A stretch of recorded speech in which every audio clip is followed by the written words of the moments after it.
Bueno, acá darle la bienvenida a Juanita. Juanita es la primera vez que nos acompaña en este grupo, ¿sí? Ella va a hacer una repetición, lo que les dije en la clase antepasada, creo. Ella es una de las que se va a unir al grupo acá, debido a que pues me tocó por cuestiones personales cerrar un curso, entonces ella se unió a este curso, va a hacer un repasito de algunos libros y otros sí los va a ver desde cero. Bueno, entonces, no siendo más, pues darle la bienvenida a cada uno de ustedes. Realmente es un placer estudiar con cada uno y recordar lo que el Eterno escribió a lo largo de sus libros, tanto los profetas como estos libros que son históricos, que nos llegan a entender un poquito y a dar entender, el entendimiento un poquito de lo que Dios está haciendo, pues podemos llegar a comprender un poquito más acerca de las cosas que Dios quiere para nuestras vidas y no salirnos del foco realmente de lo que Él quiere, ¿sí? Porque a veces nos metemos mucho en muchas cosas y nos olvidamos de ciertas cosas, de ciertos pasajes que son significativos, ¿sí? Y por lo menos la vida de Nehemías realmente fue muy significativa. Hizo cosas que posiblemente nosotros no lo hacemos o no tenemos ese mismo carácter que él tiene, ¿sí? Un carácter muy fuerte, pero vamos a ver él cómo reaccionó en diferentes circunstancias y en diferentes situaciones y cómo nosotros lo podríamos hacer si realmente estamos, digamos, con ese mismo sentir o definitivamente tenemos otro. ¿Y qué haríamos en esas circunstancias? Entonces, eso es lo que más o menos vamos a ver con Nehemías, ¿sí? Cómo nosotros, siervos de Dios, pues vamos a actuar en ciertas circunstancias y qué hemos hecho y si hemos hecho lo contrario, pues, ¿qué debemos de hacer? ¿Listo? Entonces, pues vamos a empezar. Recordemos que este libro de Nehemías, ¿sí? Nos habla acerca de aquello que nosotros tenemos que hacer, ¿sí? Como líderes, porque Nehemías, recordemos que es un reflejo del liderazgo que nosotros debemos demostrar, ¿sí? Más que ser,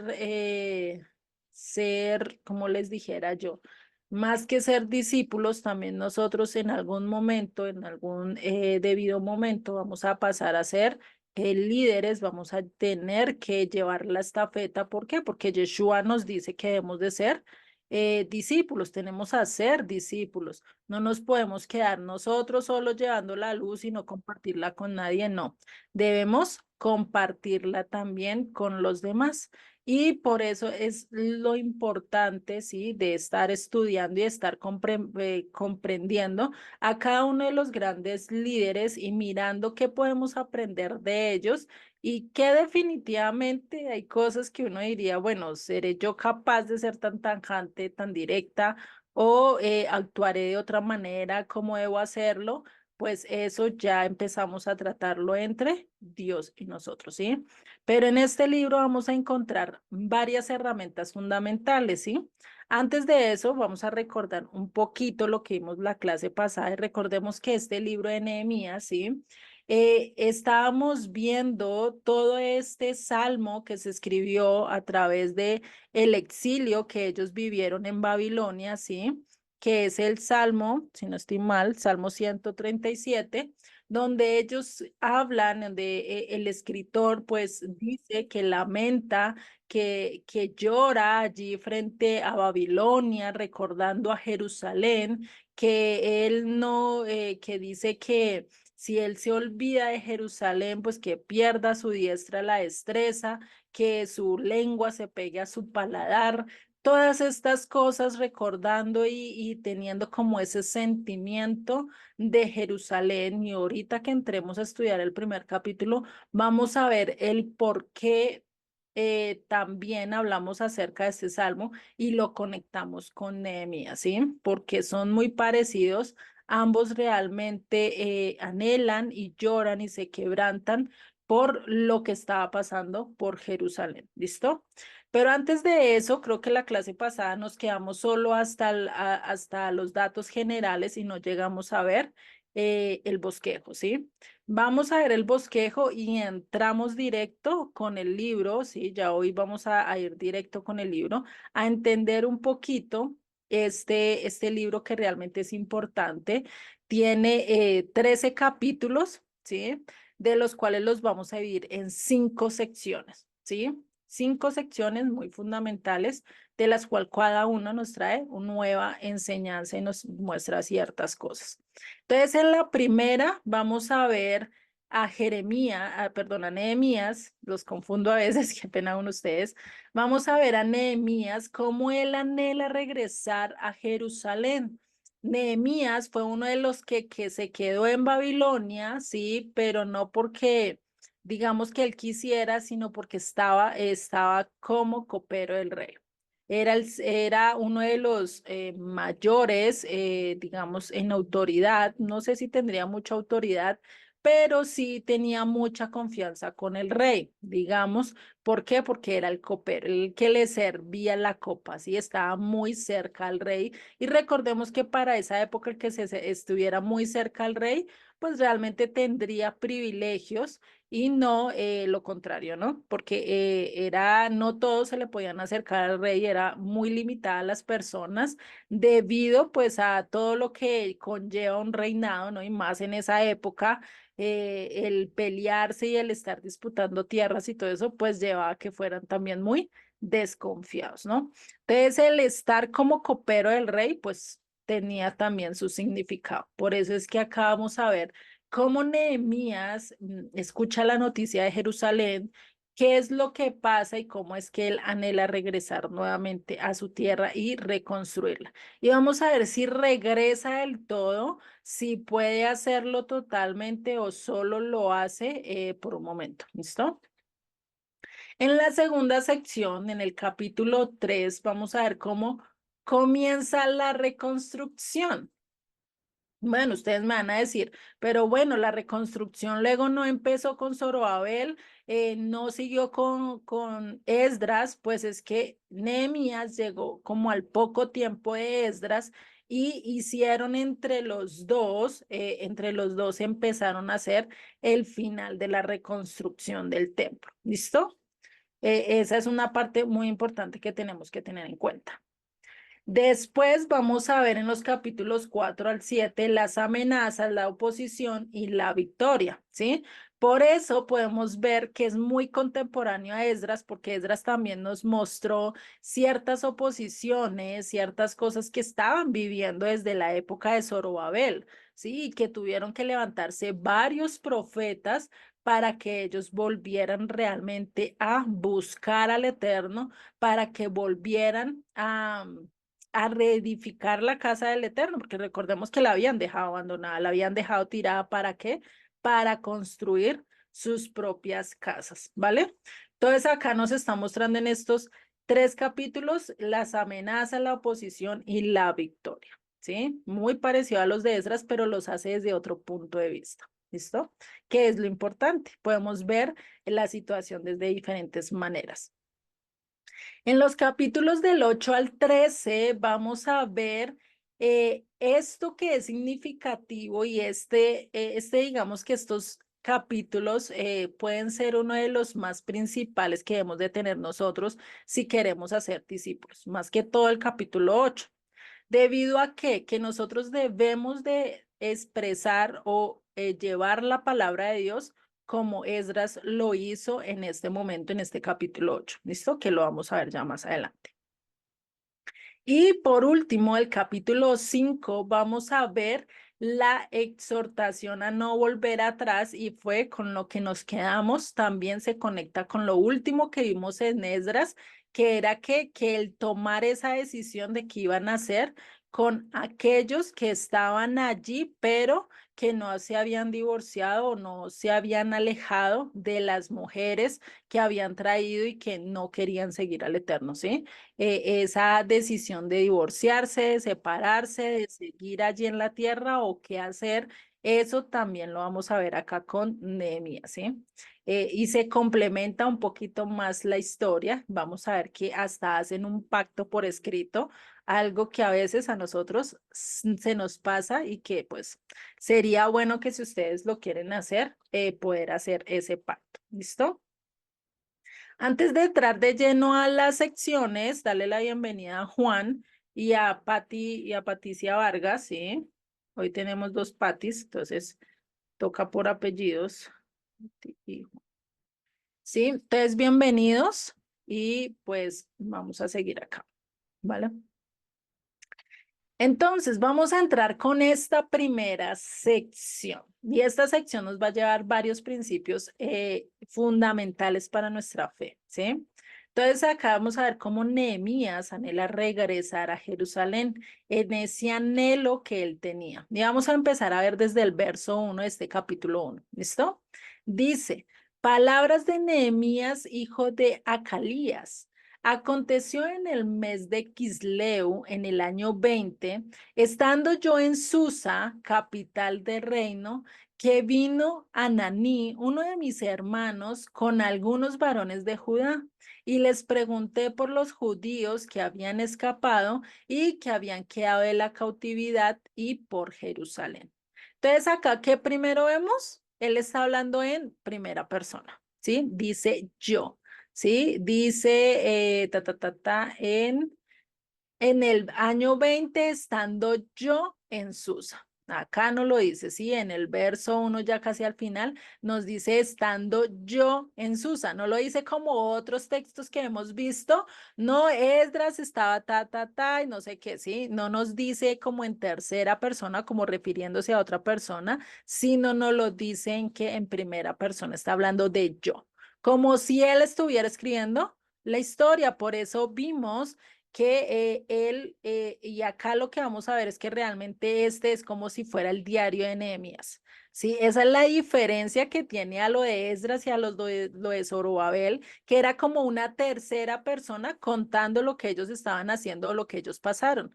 Acá o lo que ellos vieron, pero lo cuentan de una manera, digamos, como si fuera otra persona, ¿sí?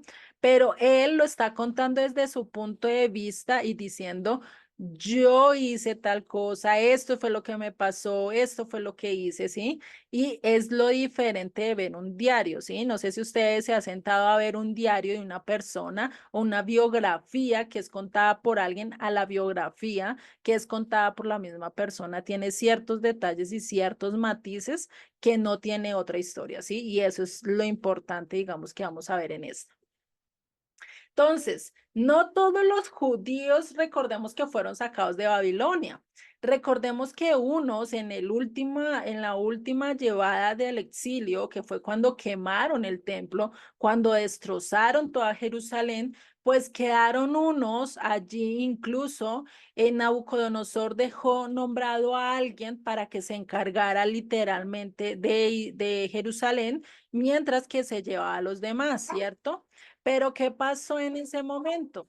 Hubo uno que se levantó y se fue en contra de aquel que puso el rey Nabucodonosor. Ahorita no me acuerdo el nombre, qué pena con ustedes. Sí, muchos nombres que no tengo presente, pero sí tengo presente la historia. Y es que el haber hecho esto, pues este hombre traicionó, dijo, no, es que tenemos que irnos a Egipto, tenemos que volver acá no podemos estar porque acá nos vamos a morir, vayámonos a Egipto y allí nos queda mejor incluso Jeremías, y esto, esta historia la cuenta es Jeremías, no la vemos en estos libros, ¿sí? Por eso es que acá se cuenta estos que escaparon de la cautividad, pues fueron los que quedaron allí en Jerusalén, que definitivamente no les tocó vivir la cautividad. Les dejaron allí en su propia tierra, ¿sí? Pero pues tierra destruida, tierra dañada, pero al fin y al cabo libres en su tierra, no tenían que estar sirviéndole a nadie, ¿cierto? Pues sí les tocaba trabajar más duro, pues sí. Pero por eso muchos prefirieron que irse a Egipto, incluso creo que se llevaron a las malas a Jeremías, pero no dice qué pasó con ellos. Sí, hasta ahí queda la historia y queda la profecía de Jeremías que dice que allí no les iba a ir bien, ¿sí? Entonces acá podemos ver que esto era lo que él estaba preguntando. Bueno, ¿qué pasó con aquellos después de la destrucción del templo, después de todo eso? ¿Qué pasó con esta gente? Ellos vivieron, ellos qué pasó. Hagan de cuenta como ustedes que se van de viaje, no saben de su familia y empiezan a indagar a ver qué fue lo que pasó con ellos, qué les pasó, si bien, si mal, si volvieron, si edificaron la tierra o qué pasó, si él quería saber qué fue de ellos. Por eso Nehemías pregunta su condición, pregunta cómo quedó Jerusalén, ¿sí? Es como si él no hubiera estado en ese momento, él hubiera sido de pronto llevado años anteriores o muy posiblemente nació en Babilonia, no se sabe porque realmente no dice, ¿sí? Pero pues son conjeturas que podemos llegar, ¿sí? Simples teorías, nada confirmado. Por eso pregunta, y mire lo que le contestaron. Vamos a ver en el verso 3 qué le dijeron Ananí y alguno de estos varones de Judá. Dice, me dijeron, el remanente, los que quedaron de la cautividad allí en la provincia, están en gran mal y afrenta. Afrenta, recordemos que también tiene que ver con qué, con burla, ¿sí?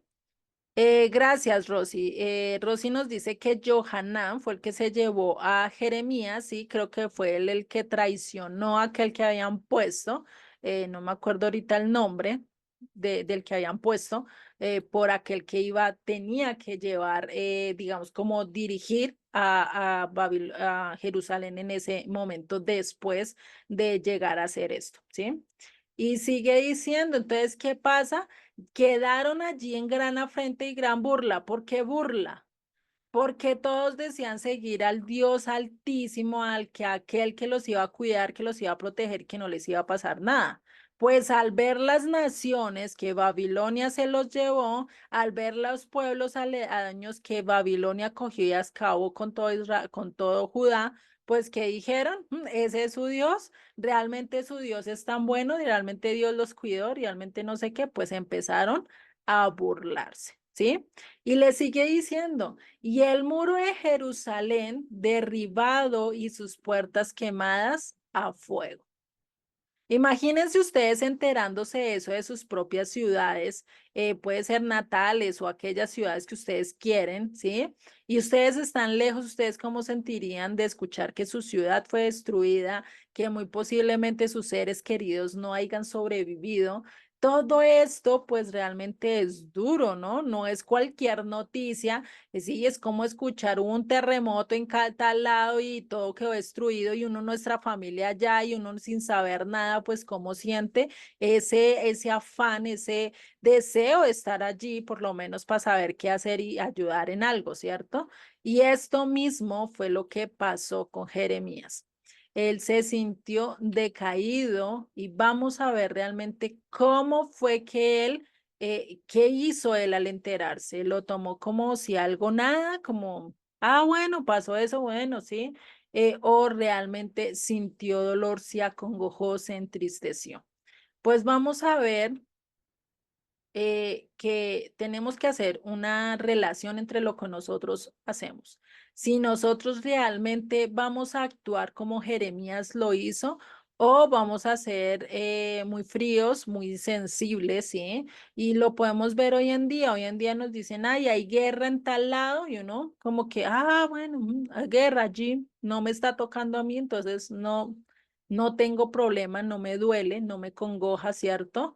Pero tenemos que empezar a pedirle al Eterno que nos dé un corazón un poquito más sensible, un poquito más misericordioso por aquellas personas que realmente a veces ni conocemos. Por lo menos ahorita esta guerra con Israel, si no sentimos nada, si no nos entristecemos, si estamos como si nada, pues debemos de decir, Dios mío, dame ese corazón que yo sienta dolor por mis hermanos, porque Judá es nuestros hermanos, Judá es parte de nosotros y pues tampoco podemos ser tan fríos, ¿no?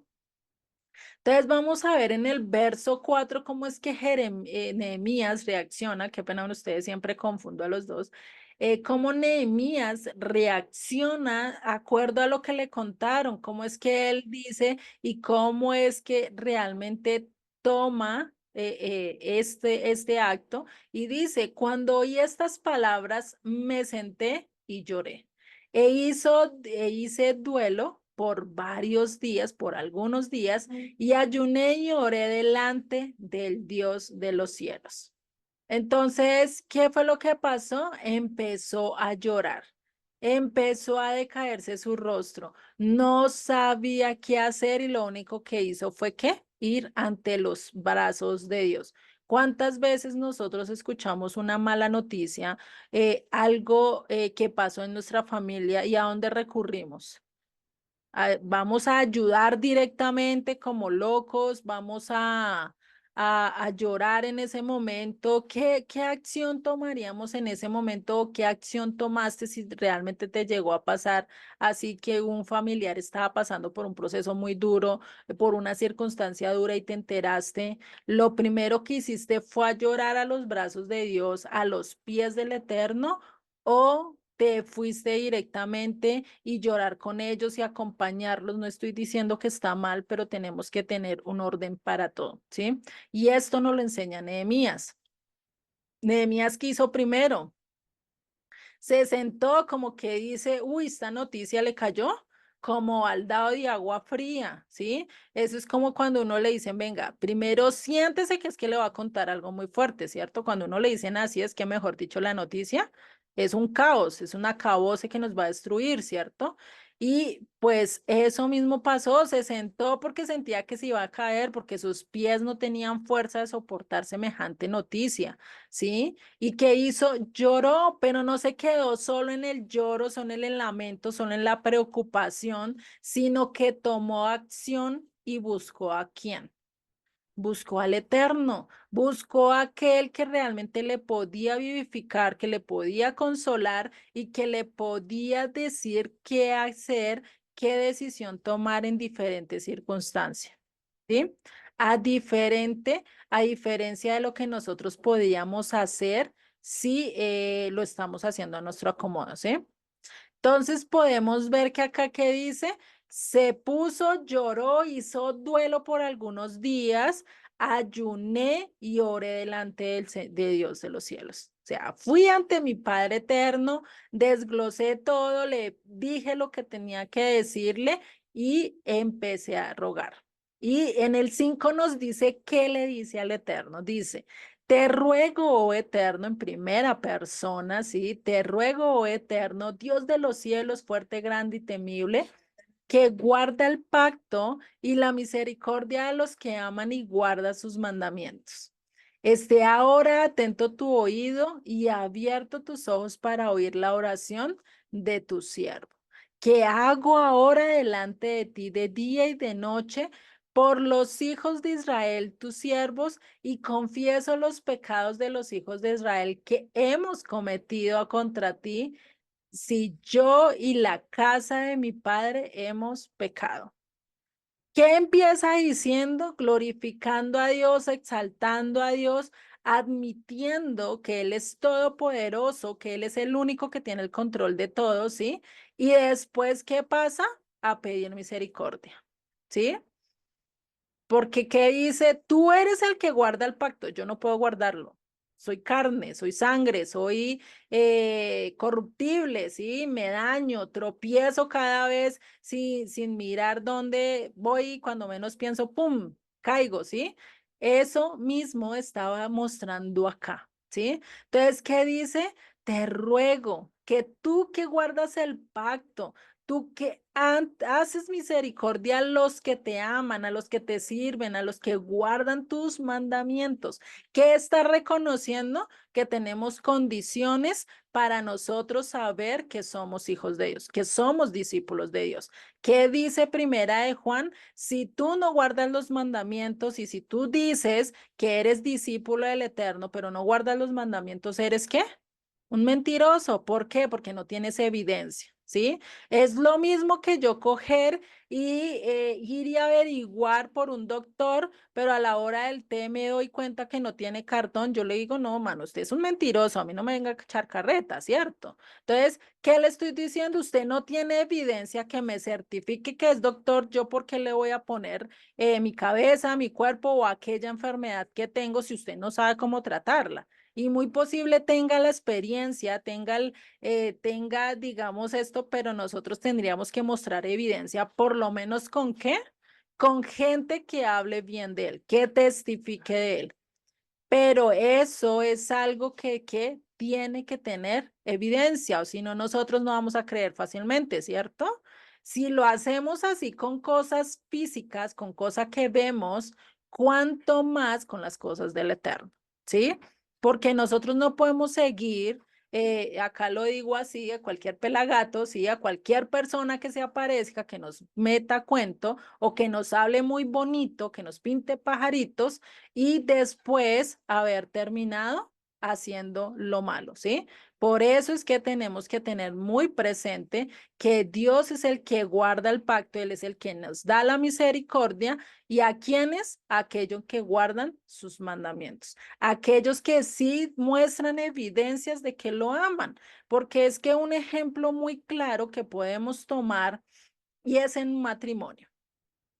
¿Sí? En un matrimonio, si su esposo o si su esposa, acá hay de los dos géneros, ¿sí? Entonces, si su esposa coge y no le da el desayuno, no le sirve, no lo atiende, y antes pasa todo el día en la calle, nunca lo mira, nunca le da abrazo, nunca lo besa, pues ustedes qué están diciendo, ¿qué dirías tú, Juan? ¿Ella te quería o no te querría?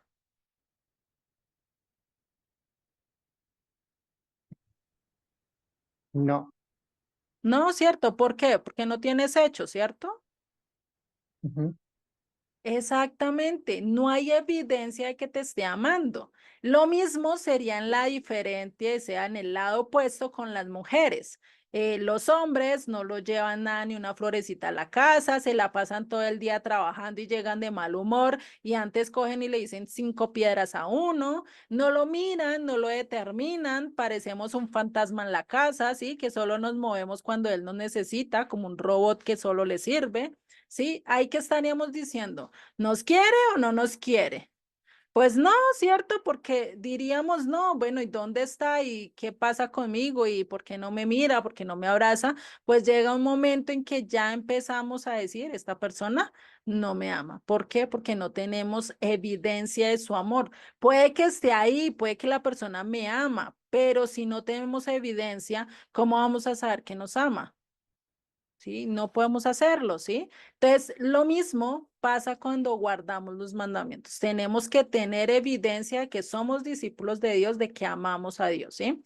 Eso, para eso es los mandamientos, y más que no son duros, son mandamientos que Él nos puso para qué, para guardarnos, para cuidarnos, para protegernos, y más que una imposición, es un regalo que Él nos hizo. ¿Sí? De eso lo vimos con Éxodo. Es bueno recordar esto. ¿Y qué dice después en el 6? Esté atento tu oído, escúchame mis ruegos, baja mi nivel, escúchame, no cierres, ¿sí? Es como cuando un niño chiquito te está pidiendo algo y te jala y él está que pide, y tú qué haces, y agachas para poder escucharle. Por eso dice, atento, ¿sí? Esté tu atento, tu oído atento, y es cuando nosotros bajamos, digamos, casi al nivel del niño, es lo mismo que Dios cuando pone su oído a escucharnos a nosotros, ¿sí? Y por eso dice, ¿o la oración de quién? De tu siervo, no dice de tu hijo, no dice aquel que guarda tus mandamientos, sino de quién? De tu siervo, de tu esclavo, ¿sí? ¿Y qué hacía él? No lo ponía solo y empieza, algo que empieza con esta oración, vemos que empieza exaltando a Dios, aceptando que Él tiene sus prioridades, que Él tiene sus requisitos, que no todos son los que Él quiere, sí, Él tiene y de todos los tiene por criaturas, pero muy pocos son llamados hijos de Dios, ¿cierto? Aquellos que guardan sus mandamientos. Y después empieza y le dice, inclina tu oído, escucha mi ruego. Sé que somos pecadores, sé que todos hemos pecado, se incluye, no se excluye. Y algo que vamos a ver a lo largo de los profetas es que también todos incluyen, ¿sí? Todos dicen, hemos pecado. Israel, mi pueblo, yo, mis padres, hemos pecado, ¿sí? Y eso dice en el verso 6, lo complementa todo, ¿sí? Y empieza a confesar todo lo que el pueblo de Israel estaba haciendo. Su idolatría, su mentira, su lascivia, bueno, todo lo que ellos estaban haciendo, lo empieza a decir y empieza a decir, Dios mío, perdónanos porque hicimos esto, ¿sí? Y algo interesante acá es que él escribe esta oración.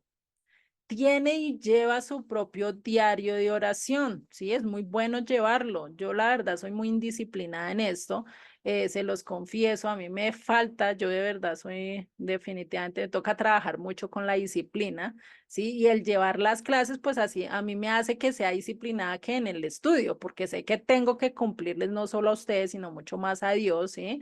Que me comprometí con esto de estudiar, pues de dar clases, pues tengo que estudiar, tengo que prepararme, ¿cierto? Entonces hace que yo me sienta a estudiar. Pero hay otras cosas que me son difíciles y que realmente no tengo disciplina y es una de estas, de llevar un diario de oración. Llevo mis oraciones, pero no tengo un diario donde yo verifique, donde yo vaya mirando y marcando qué Dios me cumplió y qué Dios no me cumplió. Si ustedes son muy disciplinados, pues les aconsejo que lo hagan, es muy bueno. Si ustedes pueden llevar un registro realmente si Dios le cumplió lo que ustedes pidieron o no, y muy posiblemente se van a asombrar de las cosas que Dios hizo. Puede que no les haya contestado en el momento, puede que le contestó 6 meses adelante y ustedes ni se acordaron de esa oración, ¿sí? Entonces, imagínense. Y sigue en el verso 7. En extremo hemos corrompido contra ti. En extremo hemos pecado, en extremo hemos hecho y transgredido la ley que tú nos diste. ¿Sí? Y no hemos guardado los mandamientos, estatutos y preceptos que diste a Moisés tu siervo, ¿sí?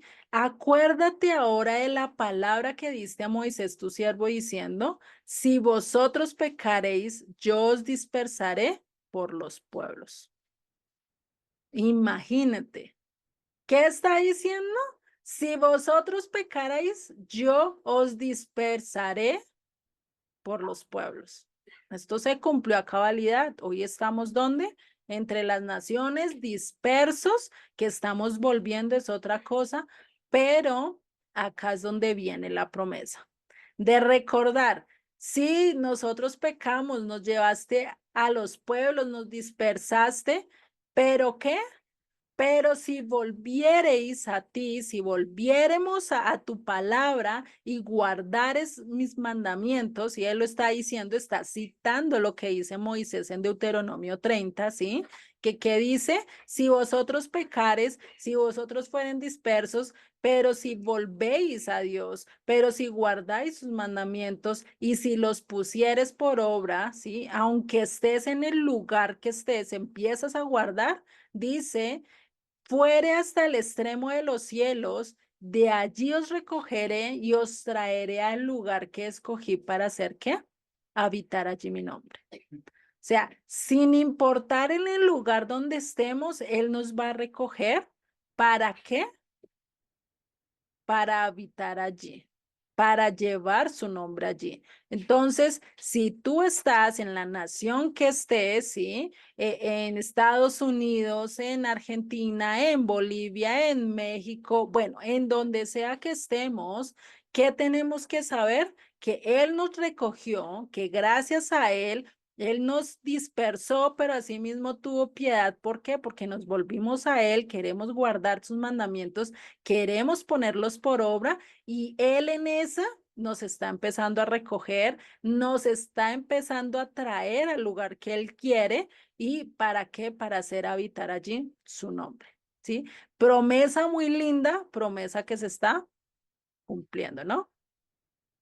Podemos verlo muy claro en nuestras vidas, cómo Dios empieza a cumplir todo esto. Y Nehemías, pues que está citando los que le dije, Deuteronomio 30, que dice, sucederá que cuando hubiere venido sobre ti estas cosas, la bendición y la maldición que he puesto sobre ti, ¿cuál es la bendición y cuál es la maldición? Lo que está escrito en Levítico 26 y Deuteronomio 28. ¿sí? Esas bendiciones y esas maldiciones que nos muestran en estos dos capítulos se complementan, ¿listo? Porque no son los mismos. Y sigue diciendo, ¿sí? Y te arrepintieres en medio de todas las naciones a donde te hubiera arrojado tu Dios, ¿sí? El eterno tu Dios, y te convirtieres al eterno tu Dios. O sea, ya tenemos dos cosas que hacer. Primero, ¿qué? Arrepentirnos. Segundo, convertirnos. Y tercero, ¿qué sigue diciendo? Y obedecieres a su voz conforme a todo lo que yo te mando hoy, tú y tus hijos, con todo tu corazón y con toda tu alma, entonces el Eterno hará volver a tus cautivos, tendrá misericordia de ti y volverá a recogerte, lo que dijo Jeremías, sino que él como que lo parafraseó, dijo, y volverá a recogerte de entre todos los pueblos a donde te hubiera esparcido el Eterno tu Dios. Aun cuando tus desterrados estuvieren en las partes más lejanas que hay debajo del cielo, allí te recogerá el Eterno tu Dios y de allá te tomará y te hará volver el Eterno tu Dios a la tierra que heredaron. ¿Quiénes? Tus padres, y será tuya y te hará bien y te multiplicará más que a tus padres. Imagínate esta promesa. Sí, pero primero tenemos que tener tres condiciones. ¿Cuáles? El arrepentirte, el convertirte y el obedecer. Si no cumplimos estos tres requisitos, ¿cómo vamos a hacer que Él nos vuelva a nosotros, que nos recoja, que nos saque de las naciones y nos lleve otra vez al lugar que heredaron nuestros padres? Eso no es de un día para otro, eso no es ya que tú te conviertes y al instante ya te llevó a la tierra, no, todo lleva un proceso, todo empieza y tiene que llevar un proceso, ¿sí? Y ahorita pues estamos volviendo a nivel espiritual. Muy pronto y muy posible vamos a llegar a cumplir el segundo éxodo y volver ya físicamente, ¿sí? Pero mientras tanto, ¿qué tenemos que hacer? Hacerlo de manera espiritual, arrepentirnos, convertirnos, mirar qué es lo que nos dice el Eterno y empezar a obedecer su voz, sus palabras, ¿sí? Y sigue en el verso 10. Ellos pues son tus siervos y tu pueblo, los cuales redimiste con tu gran poder y con tu mano poderosa. ¿Cuándo los redimió? ¿Quién se acuerda cuándo redimió el Eterno al pueblo? Bueno, le repito, cuando el Señor redimió al pueblo, cuando Jeremías, Nehemías, acá se habla de esto, ¿cuándo fue que el Señor redimió al pueblo? Cuando lo sacó Cuando de empezaron a Egipto, construir el templo, Exactamente, cuando los sacó de Egipto, los redimió. ¿Por qué los redimió? Porque los pasó por las aguas, al pasarlos por las aguas, como si les hubiera bautizado, ¿sí? Y empezado a limpiar para hacerlos libres, y por eso fue que les dio la constitución que tenemos ahorita, ¿cierto? De parte de él. Sí, por eso dice, te ruego, oh Eterno, esté ahora atento tu oído a la oración de tu siervo y a la oración de tus siervos. O sea, a la oración que yo te estoy haciendo y de aquel remanente que está en Jerusalén. Sí, imagínate, ¿no? Está orando también por aquellos a quienes están obedeciendo al Eterno. Y dice, quienes desean reverenciar tu nombre, conceda ahora buen éxito a tu siervo y dale gracia delante de aquel varón, porque yo servía de copero al rey. Entonces, ¿qué es lo que le estaba diciendo? Y todo esto termina resumiendo que Nehemías quería regresar a Jerusalén. Pero primero, ¿a quién se fue? Primero, ¿a quién se dirigió? Al Eterno, aquel que hace todo posible. Si tú quieres tener un trabajo donde te dejen guardar el Shabbat, primero, ¿a quién tienes que dirigirte? Al Eterno. Si tú quieres un trabajo donde te den la disposición de guardar de Dios, o si en tu casa estás encontrando muchos adversarios, muchas cosas que no te dejan guardar el Shabbat como tal, o seguir ciertas cosas como tal del Eterno y encuentras mucha oposición, pues ¿a quién tienes que ir? A Dios, no tienes que ir al vecino, no tienes que contarle al rey Pepinito, tienes que contarle a quién, al Rey de Reyes y Señor de Señores, es a Dios, ¿sí? Y Él les va a conceder éxito si está bajo su voluntad. Si es un proceso que tienes que vivir, pues dile al Señor, dame sabiduría, porque pues esto no entiendo por qué es, pero tú me vas a dar el discernimiento, me vas a dar sabiduría para saber cómo actuar en ciertos casos, ¿sí?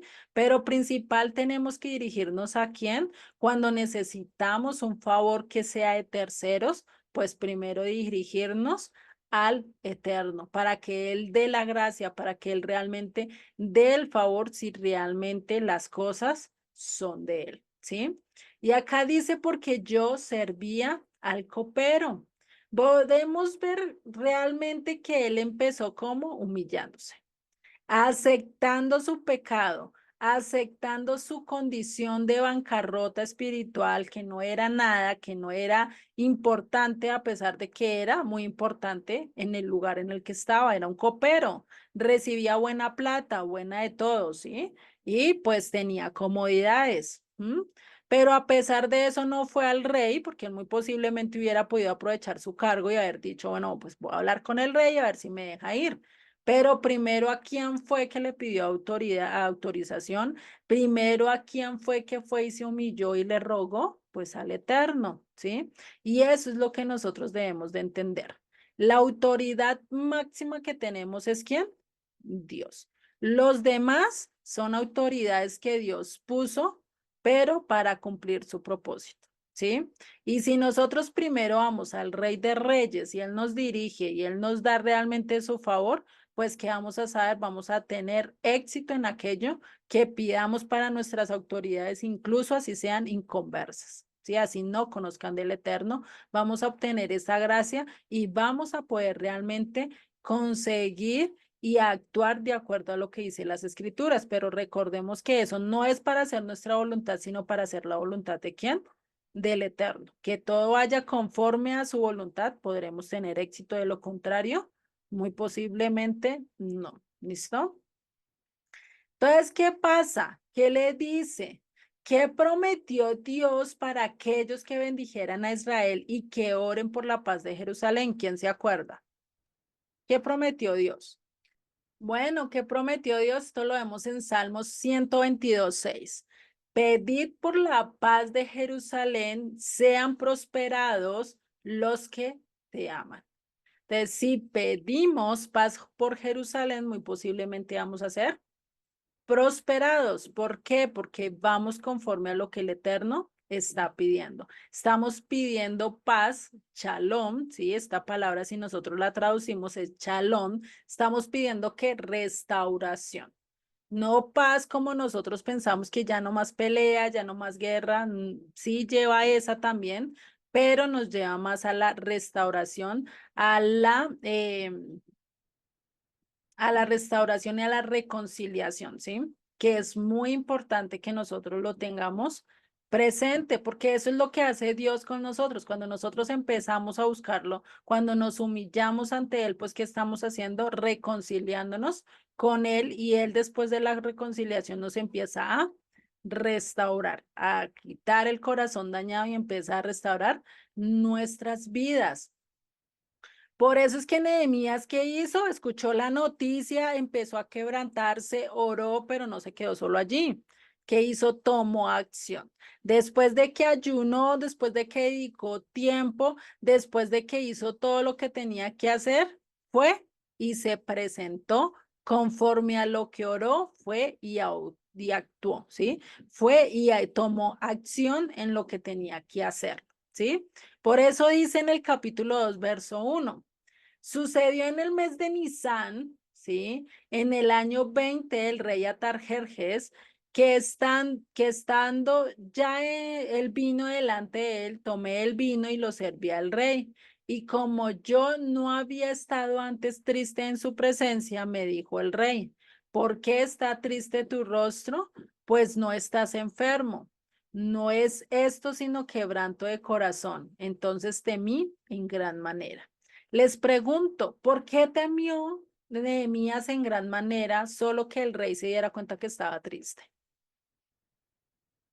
Porque en ese tiempo no estaba permitido que delante del rey se mostraran tristes porque corrían el peligro de que de que fueran ejecutados, que los mataran. Exactamente, gracias, Rosy. Exactamente. Eso era difícil, estaba prohibido estar frente al rey triste, ¿sí? No podían mostrar una lágrima, así mejor dicho, tenían que vestirse por dentro, estar acabados, destrozados, pero por fuera ponerse la careta, estar feliz, estar contento, estar regocijado, porque si no, lo mataban. Imagínense eso. Y eso es algo que podemos ver, no podemos eso y nosotros cuántas veces a nuestros jefes cogemos y nos presentamos de mala gana, le hablamos con malos modales, no le hablamos bien, ¿sí? Bueno, acá no somos así, ¿cierto? Acá somos gente muy juiciosa, no andamos en esos pasos, pero hay gente que sí. Hay gente que empieza a hacer las cosas entonces, ¿qué le pasaría a esa persona si estuviera allí con el rey Atarjerjes? Si estuviera para esa época, pues muy posiblemente ya no existiría, ¿cierto? Porque eso era algo que no se podía hacer, se respetaba mucho la autoridad, así fuera mundana. Porque imagínense, Nehemías, siervo de Dios, que guardaba las escrituras, que guardaba los mandamientos y aún así tenía que servirle a un rey totalmente pagano, bueno, aunque no dice si era pagano, si era convertido, pero no dice tampoco que era muy creyente, ¿sí? Entonces, qué podemos ver? Que definitivamente tenía que tomar una decisión, tenía que formar y tomar acción, ¿sí? ¿Y cuál era esa tristeza? ¿Por qué su corazón estaba decaído? ¿Porque está empalecida su piel, la de Nehemías? Pues debido a lo que escuchó de Jerusalén, debido a que estaba totalmente entristecido, estaba acongojado por lo que estaba pasando con sus hermanos, con su pueblo, ¿no? ¿Cuántas veces de nosotros sentimos eso cuando pasa en algo en nuestras naciones o en Israel? Sí, podemos ver que todavía hay veces que tenemos todavía ese corazón duro, ese corazón realmente que no siente, nos hemos vuelto casi igual que las naciones insensibles, realmente al dolor de nuestros compatriotas y fuera de eso el dolor de nuestros hermanos de la casa de Judá, sí, a veces no, a veces sí, estamos tristes de un momentico, pero después se nos pasa, pero cuando tomamos acción en hacer algo por ellos, puede que no estemos yendo allá, pero tenemos otros medios con que ayudar y con que estar presentes, ¿no? Y sigue en el verso 2. Me dijo el rey, ¿por qué está triste tu rostro? Pues no estás enfermo, sino esto que es quebranto de qué? De corazón. Era algo que Nehemías no podía ocultar por más que él quisiera. El quebranto de corazón es algo muy difícil de ocultar. Es igual que una persona amargada cuando tiene rencor, no lo puede ocultar su rencor, no puede ocultar su dolor, ¿sí? Porque sale a flor de piel, debido a que está que su corazón lo demuestra y si su corazón lo demuestra, pues todo lo demás lo va a demostrar en cierto momento, ¿sí? Entonces, ¿qué le dice? Y acá vamos a ver qué le responde el rey Arnemias. Vamos a ver si su oración, si su ayuno, si su dedicación ante Dios y el buscar a Dios, pues va a dar buenos resultados o no. ¿Y qué dice en el verso 3 de este capítulo 2 de Nehemías? Dice, y le dije al rey, para siempre viva el rey. ¿Cómo no estará triste mi rostro cuando la ciudad, casa de los sepulcros de mi padre, está desierta y sus puertas consumidas por el fuego? Me dijo el rey, ¿qué cosa pides? Entonces oré al Dios de los cielos y le dije al rey, imagínate, vamos a hacer un stand-by acá, un alto. Imagínate acá lo que nos está diciendo. ¿Qué dice? El rey cogió, le contó lo que estaba pasando con su pueblo, ¿no? De manera muy sencilla, se lo contó todo, ¿sí? ¿Y qué le dice el rey? ¿Qué pides? Bonito, ¿no? Escuchar esas palabras de alguien ajeno, de alguien que muy posiblemente no entienda nuestra situación, ¿sí? Y te diga, ¿qué pides?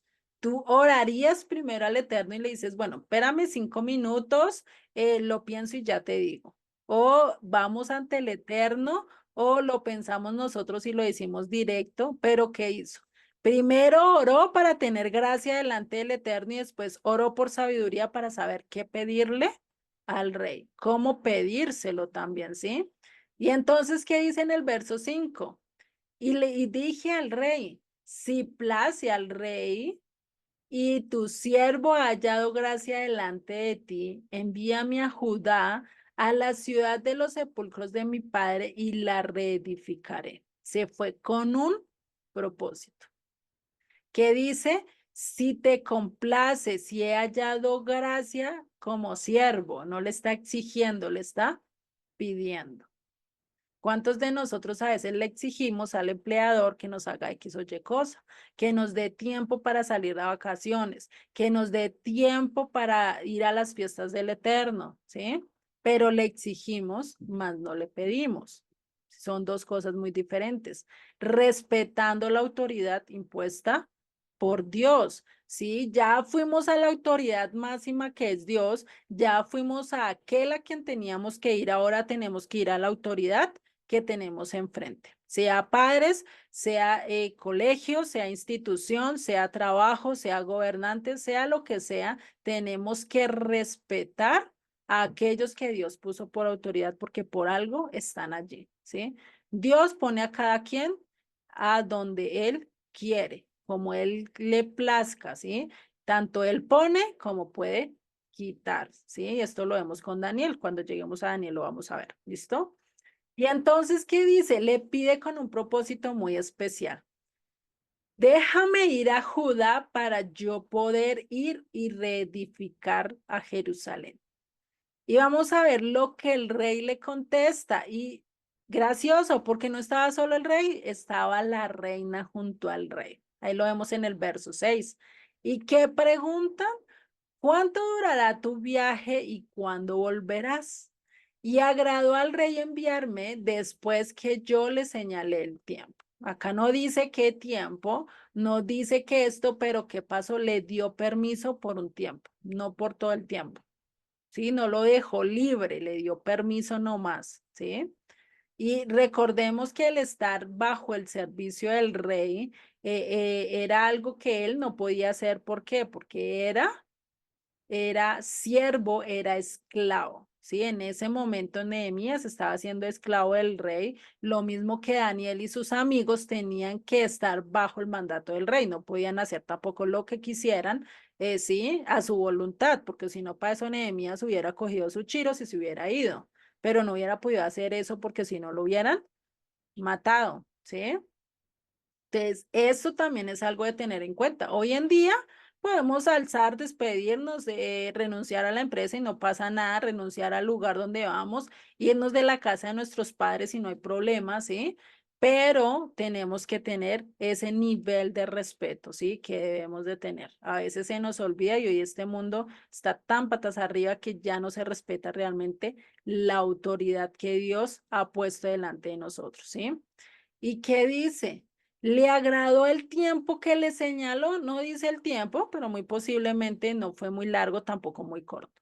Y dice, además dije al rey, no solo le pidió eso que lo dejara ir, sino también le dice lo siguiente, si le place al rey que se me den cartas para los gobernadores al otro lado del río para que me franqueen el paso hasta que llegue a Judá y carta para Asap, guarda del bosque del rey, para que me dé madera para enmaderar las puertas del palacio de la casa y para el muro de la ciudad y la casa en que yo estaré. Y me lo concedió el rey según la benéfica mano de mi Dios sobre mí. Entonces, ¿qué dice? No solo le pidió cartas para que lo guardaran en todo el camino, también para que le dieran madera para llevar como materia prima para poder realizar, para poder levantar también la ciudad ¿Y qué dice? El rey se lo dio. Pero él dio gracias a quién? ¿A quién le otorgó el poder? ¿A quién le otorgó todo lo que estaba pasando? ¿De quién le dio y a quién le dio el, ay, se me olvidó, palabras. ¿A quién le dio la autoridad, le dio el beneficio, le dio la gloria? Pues al Eterno, ¿cierto? Dijo, benéfica mano de mi Dios, según la benéfica mano de mi Dios, según el amor de Dios, según la gracia que Dios halló en mí, me concedió esto, ¿sí? Entonces, todo esto fue gracias a quién? A Dios. Nehemías solo fue un instrumento. Nehemías fue solo alguien que estuvo allí para tomar parte, para tomar acción de reedificar a Jerusalén. Y vemos el contraste con lo que hizo Esdras, ¿sí? Esdras no oró, Esdras tampoco ayunó, pero sí estuvo buscando de Dios durante largo tiempo, estuvo preparándose para ir y lo único que hizo fue pedirle al rey que lo dejara ir y el rey le dio riquezas, no tuvo que pedirlas, el rey se las dio. Y acá vemos cómo Nehemías si las pide y el rey se las otorga, ¿sí? Y sigue diciendo en el verso de 8. Y la carta para Asad, bueno, se lo consiguió el rey. Ese ya lo leímos, qué pena con eso. Entonces, ¿por qué Nehemías se atrevió a hacer esto? ¿Por qué Nehemías se atrevió a pedirle esto al rey? Porque ya Dios había anunciado a través de cada uno de los profetas que cuando Israel se arrepintiera, Dios iba a utilizar que las riquezas de las naciones. Y ejemplo vívido ya había pasado con Egipto, ¿sí? Ellos cómo salieron de Egipto, con las manos vacías, pobres, no tenían ni sandalias ni zapaticos, no, salieron ricos, con joyas, con bienes de oro, con vestidos de sobra, mejor dicho, dejaron, fue al contrario a los egipcios casi en bancarrota, ¿sí? Entonces, imagínate, lo mismo va a pasar cuando nosotros nos bañamos. Lo mismo pasó con Judá cuando volvieron a la tierra. ¿Qué hicieron los reyes de ese entonces? Todos les dieron beneficio, todos los ayudaron con cosas para que pudieran reedificar el pueblo. ¿Mm? Por eso es que en algunas profecías dice que las naciones acumularán riquezas, ¿para qué? Para cargárselas y para dárselas a los hijos de Dios, que vuelvan a Jerusalén, que vuelvan al pueblo de Dios, ¿sí? Y algo que podemos ver, y es que Jerusalén se fundó hace más o menos, ya ahorita son 75 años, ¿sí? En que se fundó la nación, en que se levantó por primera vez y pasaron el decreto de que ellos iban a ser un estado libre, ¿sí? Una nación independiente. 75 años, a diferencia de cada una de las naciones de nosotros, ¿sí? Por lo menos Colombia lleva casi 400 algo de años, ¿sí? Y pues no hemos hecho tanto a lo que ha hecho Israel. Israel, ¿cuánto no ha movido? ¿Cuánto no ha rebeldecido sus desiertos? ¿Cuánta tierra no tiene? ¿Cuántas cosas exitosas no han hecho? Sí, a lo largo de solo 75 años. Sí, imagínense, a diferencia de nuestras naciones, que tanto hemos, en tantos años que hemos tratado, hemos hecho lo mismo que ellos, muy posiblemente no, ¿sí? Por eso es que Israel siempre ha sido bendecido por la mano de Dios, porque Dios es el que les ha dado todo. Y este es un testimonio, un ejemplo realmente para las naciones, para demostrar que el Dios de Israel realmente es poderoso, es sublime, que Él le pertenece toda la gloria. Pero ¿qué pasa? Algunas veces nos olvidamos, ¿sí? Por eso es importante el estar estudiando las escrituras. Y sigue en el verso 9 de Nehemías. Dice, vine luego a los gobernadores del otro lado del río y les di las cartas del rey. Y el rey envió conmigo capitanes del ejército y gente de a caballo. Pero oyéndolo Zambalat Oronita y Tobías el siervo amonita, les disgustó en extremo que viniese alguno para procurar el bien de los hijos de Israel. Acá, a diferencia de Esdras, en Esdras vimos que dice que se levantó oposición, pero no dice quién, dice los samaritanos, pero no dice a ciencia cierta quiénes con nombre, ¿cierto? Pero vemos que acá sí lo dice. ¿Sí? Vemos la diferencia entre puntos de vista que Nehemías llegó a ser un poquito más detallado, ¿sí? Entonces acá nos dice que tuvo oposición de estos dos siervos. Tengámoslos muy en cuenta porque más adelante vamos a ver que aparecen estos dos siervos y pasa algo muy fuerte con ellos, al cual Nehemías hace algo también muy fuerte con ellos, ¿sí? ¿Qué dice? Les disgustó en extremo que viniese alguno para procurar el bien de sus hijos. O sea, ¿qué querían estos hombres? Que Israel no se levantara, que Israel no fuera la nación gloriosa y que mostraran el poder de Dios. No querían eso. ¿Sí? Eso es lo que menos ellos querían. ¿Mm? Y pues esto ha pasado, ¿sí? Esto demuestra esa oposición y que uno de ellos era descendiente de Amón, ¿sí? ¿Y qué pasó ahí? ¿Por qué había tanta oposición? ¿Por qué hoy en día hay tanta oposición también para reconstruir el templo? ¿Por qué no dejan realmente, según eso ya es un estado independiente, pero todavía no puede construir su templo por políticas, por todo, ¿sí? Entonces imagínate qué pasaría si Israel dijera, no, voy a reconstruir el templo y no me importa quién, porque nosotros somos una nación independiente. ¿Qué pasaría con las Naciones Unidas si ellos dijeran eso, si tomaran esa decisión radical hoy en día? Se llamaría la catástrofe, ¿sí? Si ahorita nomás están peleando solo por el terreno y eso que no han levantado nada, no han hecho nada, ¿sí? Que sí tienen en vísperas hacerlo, pero todavía no han tomado nada, no han hecho nada y Palestina ya está peleando y quiere que les devuelva la tierra de Jerusalén, pues imagínate qué va a pasar cuando se levante el templo. ¿M? Y esto lo hemos visto en varias guerras que se han levantado, por lo menos en el 1948, recién se fundó el Estado, llegaron las naciones árabes y trataron de invadirlos y fue por la mano de Dios que realmente salieron victoriosos, porque imagínense, nación recién fundada. Y lo único que tenían que pelear era que lo que tenían como instrumentos de arado o cosas así, lo que tuvieran en la mano porque recién llegaban, no tenían fuerzas para pelear, no tenían armamento militar, no tenían nada. Después, en 1967, otra guerra, ¿sí? Si no estoy mal, esta fue la guerra de los 6 días. Después, en 1973, la guerra de Yom Kippur, si no estoy mal, me avisan, me corrigen. Sí, otro ataque, sí, que estaban dando. Y pues, ¿quiénes fueron los países que estuvieron haciendo? Estuvieron haciendo esto, ¿vale? Es algo que tenemos que estar pendientes, ¿sí?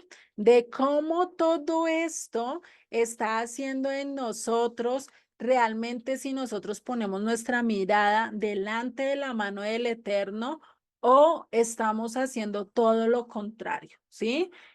Realmente dejamos que sea Dios el que pelee o le estamos ya diciendo, no, yo peleo por mi cuenta, yo peleo por esto, y lo vemos acá de manera literal, física, porque esto pasó a nivel histórico. Ustedes pueden ver videos, pueden escuchar pláticas incluso de los mismos judíos diciendo, eso fue mano de Dios, nosotros no tuvimos nada que hacer, incluso una de estas guerras se ganó, ¿sí? Porque uno de los que estaban allí en un tanque estaba rodeado y lo único que pensó pues fue distraerlos y empezó a cambiar las voces y a hacer de cuenta que venía un poco de gente y así los pudo acabar, ¿sí? Entonces, imagínense, todo esto, pues lo podemos ver a través de esto. Y eso es algo que no se ha dado en nuestros países, cuando nosotros hemos tenido una guerra y la hemos ganado así sin nada. Posible no, ¿cierto? Tendríamos que estar de la mano del Eterno. ¿M? ¿Y qué pasó en cada una de estas guerras? Realmente Israel se fue fortaleciendo hasta lo que vemos hoy en día. Hoy en día se dice que ellos tienen uno de los ejércitos más fuertes, ¿sí? Y que ahorita antes que dicen, no, nuestro ejército y con nuestro ejército ganamos, pero realmente ¿quién es el que ha ganado las guerras y quién es el que ha ganado todo? Dios. Entonces, un principio que podemos ver y es que en todo aquello que Dios pone su mano, en todo aquello que Dios quiere hacer, va a haber oposición. Va a haber oposición para que tú guardes el Shabbat. Va a haber oposición para que tú guardes los mandamientos. Va a haber oposición para que tú busques de Dios. Si realmente lo estás haciendo como Él te lo pide, va a haber oposición. Va a haber oposición para que tú hables de la palabra de Dios. Puede que la tengas a nivel externa, como puede ser que la tenga también a nivel interna, que tu cuerpo esté luchando, que tu cuerpo no quiera hacerlo, que tu carne no quiera hacerlo, vengan cosas que te hagan desfallecer, ¿sí? Y no te dejen continuar y quieran hacerte caer, como muchas veces pueden ser cosas externas, los padres, los amigos, el novio, la persona, el esposo, los hijos no dejan, no ayudan y uno se siente como mal, ¿sí? Y acá es donde vemos que siempre y cuando nosotros perseveremos, vamos a conquistar y el único que va a hacer la obra es ¿quién? Dios. Pero nosotros, ¿qué debemos de hacer?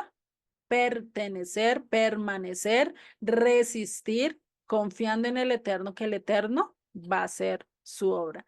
No es fácil, no es fácil, es un proceso y lo podemos ver acá con Nehemías, con esta oposición que se va a empezar a levantar, ¿sí? ¿Y por qué Dios no lo pone más fácil? O sea, ¿por qué Dios no dice, no, van a hacer lo mío, van a hacer lo que yo quiero? Pues no le vamos a hacer oposición, pobrecito, no, ya sufrió mucho en la vida. Venga, pongámosle las cosas fácil. ¿Por qué Él no lo hace así? Porque definitivamente Él permite la oposición. Y esto lo podemos ver en muchos pasajes de las escrituras y es para qué, para que maduremos, para que crezcamos, para que no nos quedamos solo comiendo leche, ¿sí? No nos quedemos solo en eso, sino también avancemos. ¿Qué hace un niño para pasar de no caminar a caminar? Tiene que pasar totazos, tiene que aprender a caminar con las rodillas, es decir, a gatear, tiene que empezar a estar de paso a paso, coger por los muebles y pararse, y eso es fácil, eso es difícil para él, porque eso es un reto que él se está poniendo, lo mismo cuando aprendimos a leer, es un reto, nos tocó esforzarnos, nos tocó trabajar para hacerlo, lo mismo vamos a tener que hacer para las cosas del Eterno. Va a haber oposición, va a haber cosas que nos van a hacer que nos retemos si sí realmente queremos o no realmente no queremos. Allí es donde vamos a ver si realmente vamos a ser discípulos del Eterno, vamos a hacer lo contrario, ¿no? Eso es para madurar. ¿Y cómo lo podemos ver? ¿Dónde? En Deuteronomio 8:2 podemos ver que el Eterno nos puso eso para probarnos, para saber realmente si estamos. Y dice, en el verso 2 de Deuteronomio 8 dice, y te acordarás de todo el camino por donde te ha traído el Eterno tu Dios estos 40 años en el desierto, para afligirte, para probarte, para saber lo que había en tu corazón, si habías de guardar o no sus mandamientos. Es decir, para probarte si realmente ibas a evidenciar tu amor, si realmente ibas a evidenciar que eres discípulo de Él. No solo puedes hablar, no solo puedes decir que eres carpintero sin evidencia. Lo mismo no puedes decir solo que eres discípulo de Yeshua cuando no tienes evidencia y tu testimonio es todo lo contrario. ¿Qué hace y qué pasa cuando nuestro testimonio es todo lo contrario a lo que dicen las escrituras? ¿Qué hace el mundo? Empieza a burlarse, empieza a profanar, empieza a hablar blasfemias de nuestro Dios por culpa de quiénes? De nosotros, ¿sí? Por eso tenemos que tener mucho cuidado que si nosotros decimos ser discípulos de Dios, que nuestro testimonio, que nuestro hablar y que nuestros actos sean conforme a las escrituras. No es fácil, es un proceso al que vamos a estar siguiendo y como lo he dicho en varios cursos, todos tenemos un proceso, todos los vamos a hacer de un proceso totalmente diferente y tenemos que tener paciencia con todos. Unos aprenden muy rápidos, unos las cogen como flecha, otros las cogen muy despacio, toca explicarles con plastilina, otros el Eterno todavía no se les ha revelado y toca dejarles tiempo para que el Eterno sea el que trabaje, sea el que los convenza, sea el que los traiga, ¿sí? Y por eso Él nos va a probar. Porque Él ya sabe lo que somos, Él sabe que nosotros somos corrompidos, Él sabe que somos polvo, Él sabe que somos tierra, Él sabe que somos insignificantes, Él sabe que sin Él no podremos hacer nada. Él sabe que siempre vamos a tener oposición para poder hacer su voluntad. Él sabe que seguir las cosas de Dios es ir contracorriente. ¿Mm? Es como decir, yo quiero buscar de Dios, pero Dios está pasando el torbellino. ¿Qué tengo que hacer? Pasar el torbellino.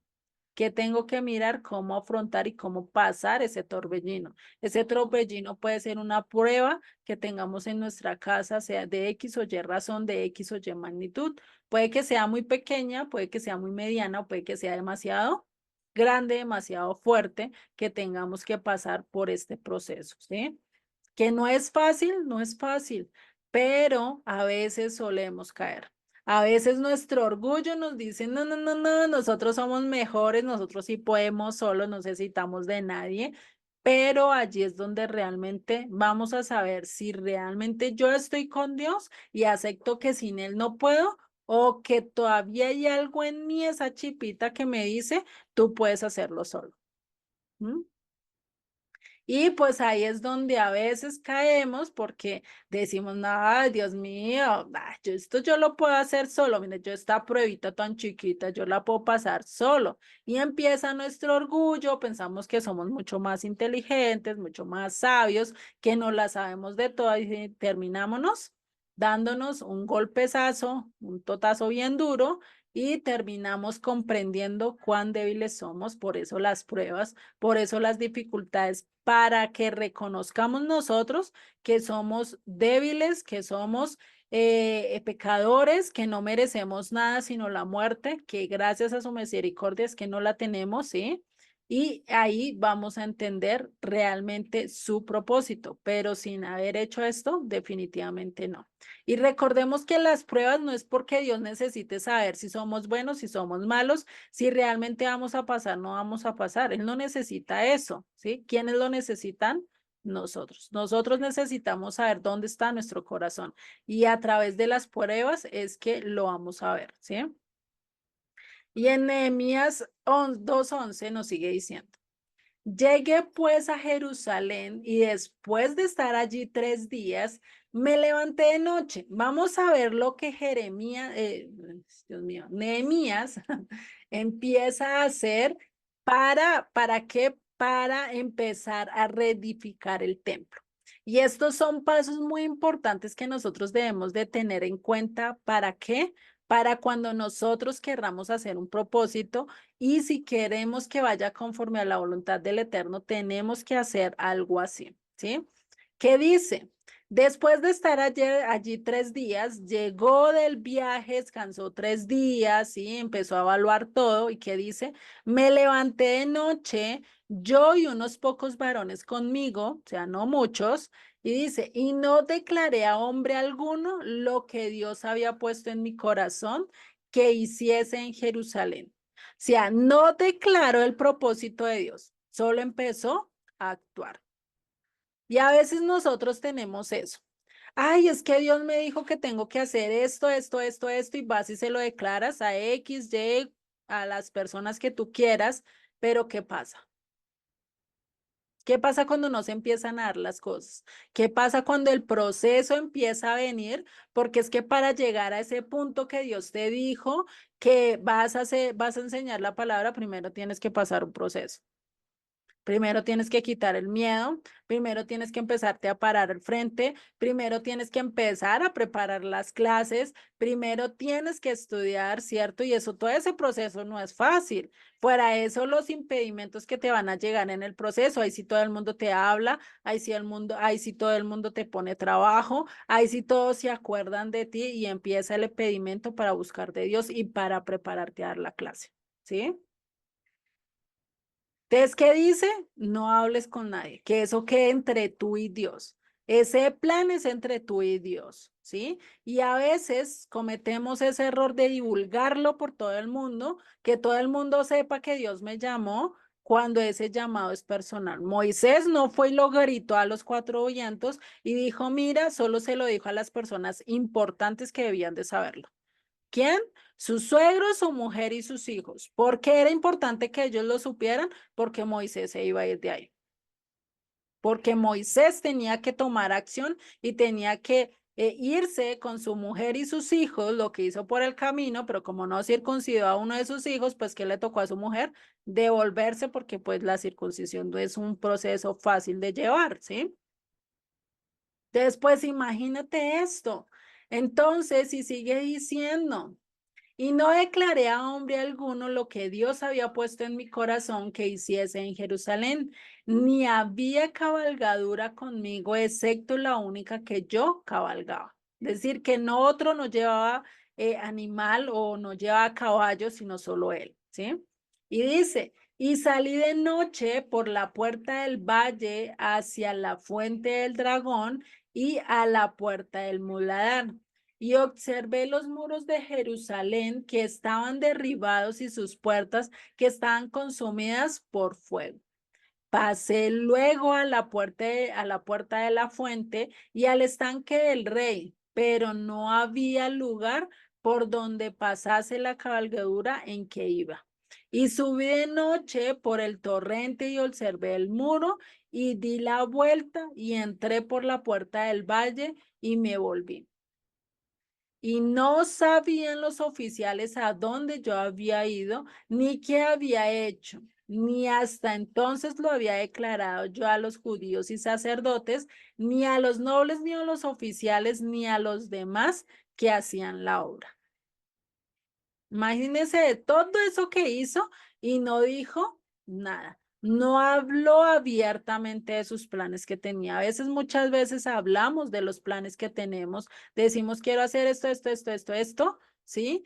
Pero a veces nos quedamos cortos, ¿sí? Entonces acá es donde tenemos que empezar a hacer.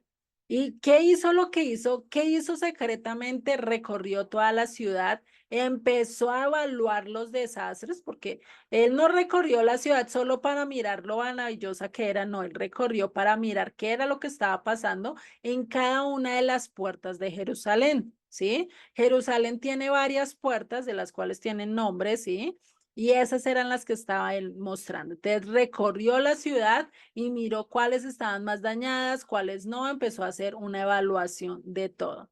Entonces, vivió, estuvo en el lugar presente sin que nadie le dijera, sin que nadie le hablara, él mismo fue y detalló, miró lo que estaba pasando.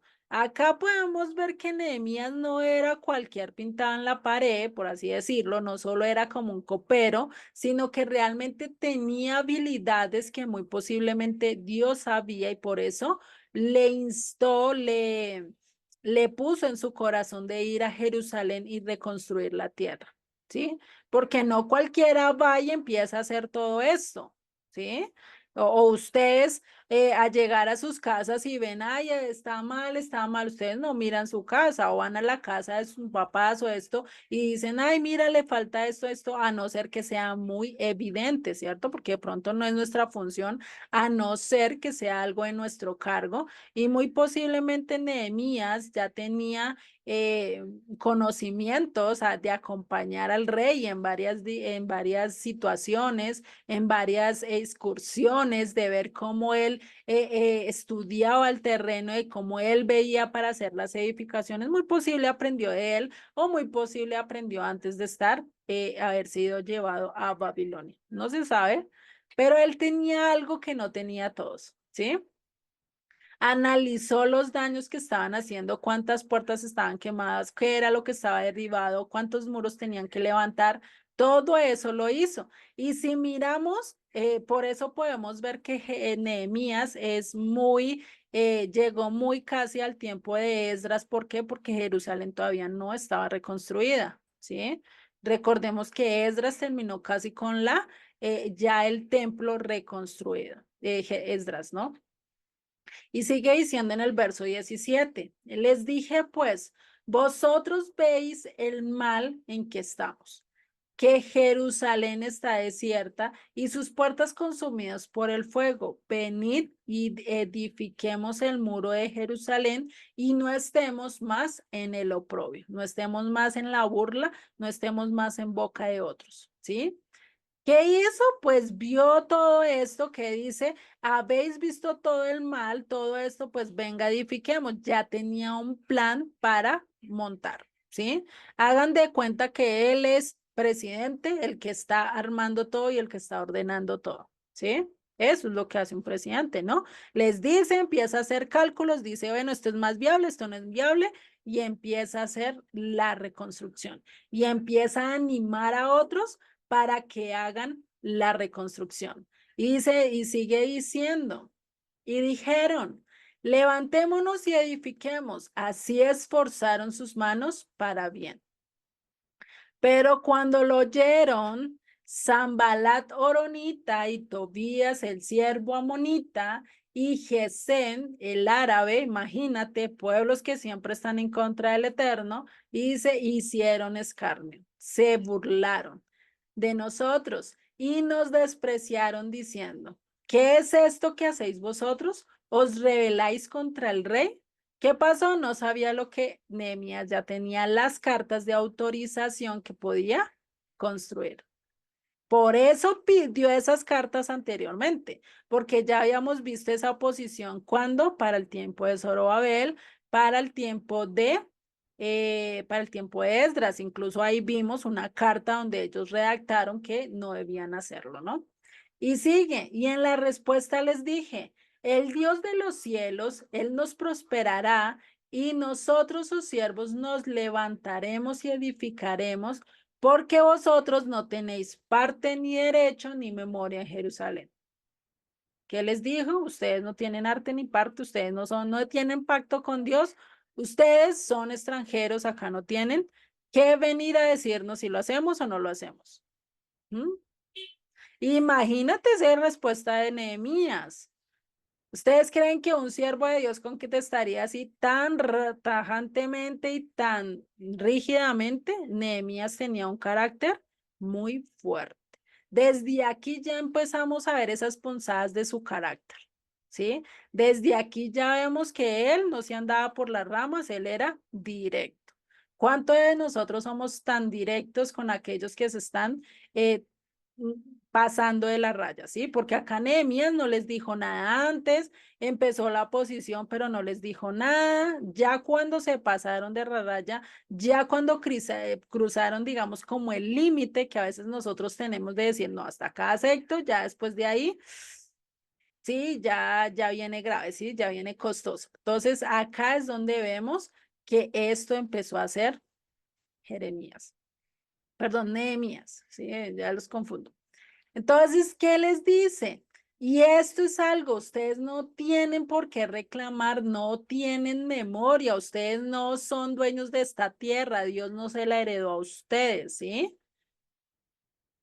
Y algo que tiene Judá, y es que desde 1948 ellos, ¿qué?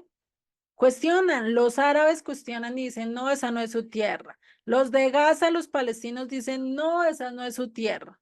Y se andan peleando y empiezan a pelear. Pero ¿qué pasa?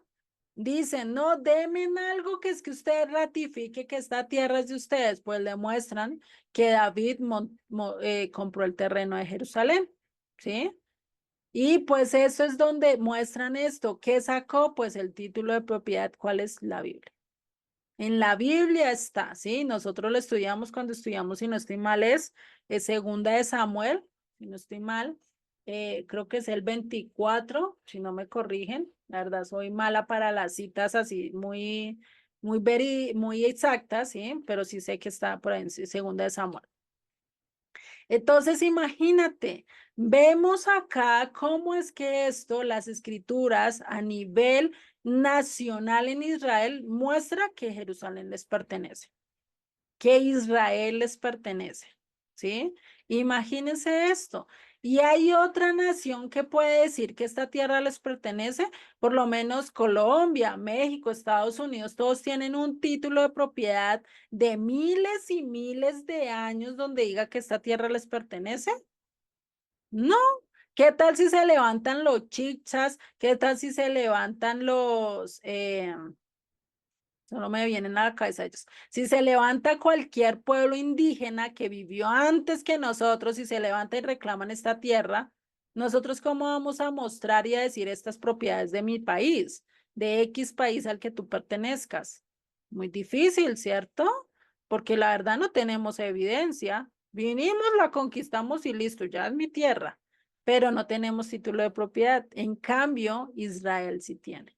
Es el único país que tiene título de propiedad. ¿Por qué? Porque Dios se lo prometió, porque Dios se lo juró a ellos, ¿sí?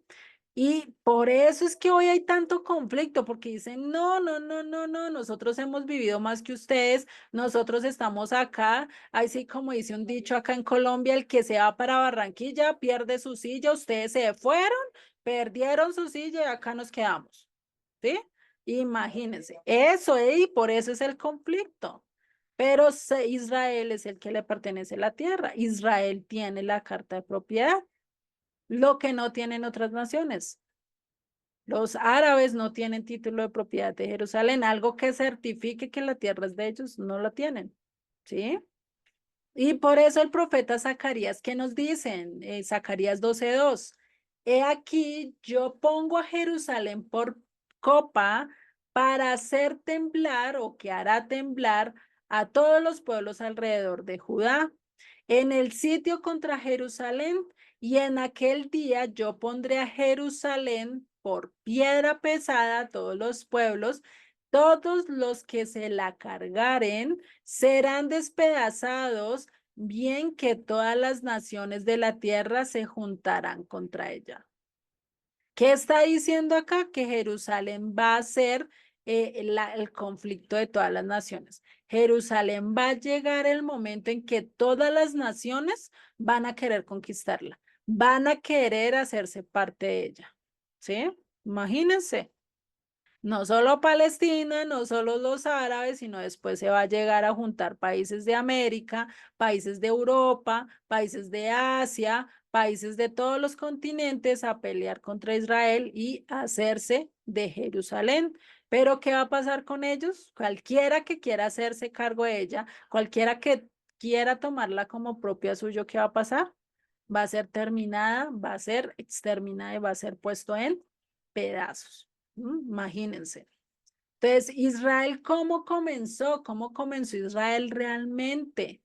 Con dos ancianos, incluso primero con Abraham. Dios llamó a Abraham y después Abraham le contó a Sara y después Sara estuvo escuchando del Eterno y entendió el llamado. ¿Sí? Pero empezó por ¿cuántos? Dos ancianos. Dios no escogió una nación entera. Dios escogió a quienes, a aquellos que iban a ejecutar y a aquellos que iban a empezar a hacerla. Entonces, Dios hizo la nación. No, la nación ya estaba hecha. Eso es mentira. Dios no escogió a Israel. Israel, Dios la formó, Dios la creó.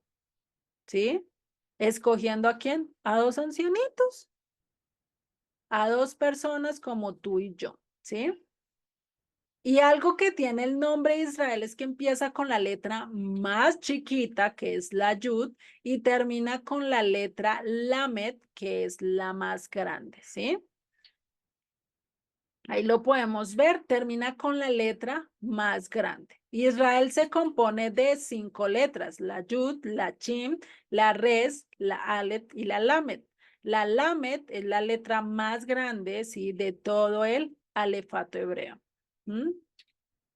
Y así mismo empezó, como empieza chiquito y va a terminar grande, así mismo empezó por dos ancianos que eran muy chiquitos, muy insignificantes, un anciano que era un iraquí, que era Ur de los Caldeos, ¿sí? Que era extranjero, que no conocía de Dios y Dios lo llamó y le dijo, apártese de todo eso y usted va a ser mi siervo. Abraham obedeció sin más ni más. Imagínense ustedes que un día Dios les hable y les diga, no, venga, ustedes tienen que irse de su tierra, de su parentela, dejar todo lo que ustedes conocen y te van a ir a este lugar donde yo les diga. Difícil porque para hacerlo es complicado, ¿no? A veces lo pensamos muchas veces, pero vemos que siempre el inicio de Israel fue muy pequeño. Dios no es un Dios de show, Dios no es un Dios que empieza con grandes hechos para conquistar a los demás. A Dios no le gustan las multitudes. Yeshua nunca predicó a las multitudes, predicaba, sí, les hablaba, pero las palabras más profundas y realmente a quienes más le enseñó fue a quienes, a sus discípulos. El sermón del monte, ese sermón tan complicado, ese sermón tan grande que es la columna vertebral casi de todo el ministerio de Yeshua, ¿a quién se lo dio? A sus discípulos, no a las multitudes. ¿Sí? Y hay ciertas palabras que están hechas para sus discípulos, para aquel que lo sigue, y por eso es que Dios no es Dios de multitudes, Dios no es Dios de milagros, Dios no es Dios de prodigios, los puede hacer, pero eso no radica su poder, su poderío, ¿sí? Lo que hizo Dios fue que escogió a alguien que nadie quería, alguien que muy posiblemente a Abraham lo tenían menospreciado, no era alguien que llamara mucho la atención, no era alguien muy significante, muy atractivo, nada de eso, un hombre común y corriente como los que nosotros conocemos de X o Y, muy posiblemente era barrigón, calvo, bajito, alto, no se sabe porque no dice las escrituras, ¿sí? Nos lo pintamos muy guapito, muy bonito, pero no sabemos realmente cómo fue, ¿sí? ¿Y qué dice? Pues Dios lo sacó de la esclavitud que estaba en su nación, bajo ídolos, bajo cosas que no eran, lo sacó de allí ¿a qué?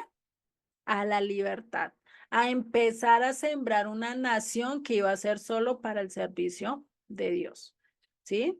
A diferencia de lo que hoy en día estamos en medio de las naciones, ¿sí? Y vamos a ver que realmente Israel actualmente no es lo que debería ser, como lo dice en las profecías que le dio Dios a Abraham o lo que dice Moisés ya a futuro, que dice que Israel iba a ser como las estrellas del cielo y como la arena del mar, ¿cierto? Pero podríamos decir que esa profecía ya se cumplió. ¿Ustedes qué dicen? ¿Esa profecía ya se cumplió a totalidad? No, todavía no. No, cierto, y es que lo podemos mirar nomás en las estadísticas. Por lo menos esta estadística que yo les tengo acá, ya se las acerco. Podemos ver que no es así. Por lo menos la totalidad, la población total de Israel, ¿sí? ¿Cuántos son? 9.051, 9 millones, perdón, ya estoy leyendo mal, 9.051.000 personas, 298, imagínate. O sea, no llega ni a los 10 millones de personas, no llega, ¿sí? Imagínese, esto realmente ya de pronto ya creció un poquito, porque esto ya lo tomé ya como hace 2 años más o menos, o un año, no me acuerdo. Pero si nosotros miramos con respecto a otras naciones, ¿sí?